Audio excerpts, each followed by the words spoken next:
Ay, paano? Maganda nga po. Okay. Ano daw? May munting kanta si Bay para sa Pilipinas. Anong lighter? 3. Merong kanta si Bay ngayong hapon. Nakikinig kami. Game na. Ito, ang title ng kanta ko ay Pilipinas. Ito ay munting bansa lang, Pilipinas ang pangalan. Ang Luzon, Visaya at Mindanao. Ito ay nag-uungkukan ng ilang milyong Muslim at Incheck. Na negosyo ang hanap buhay araw-araw.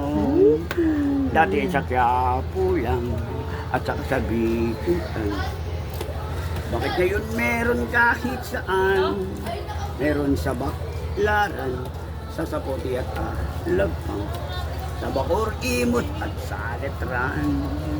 Sa area A, sa area B, sa area C, hanggang 13. Kung susuriin ang produkto, siguradong dispalingado. Kung tawagin ko, ito'y di palito. Kung tax ang pag-uusapan, wala silang resibo. Wala silang bayad kahit 5. Ito ay hindi dismiss, pawang katotohanan lang. 100% walang labis, walang kulang. At etong mga incheck, ang negosyo nila ay nag-click. Perwisyo naman sila sa ibang maliliit. Pag nagtayo ng tindahan, pasok hanggang looban. Libo-libo ang nawawala ng tirahan. Sa gobyerno ay lot, sa education.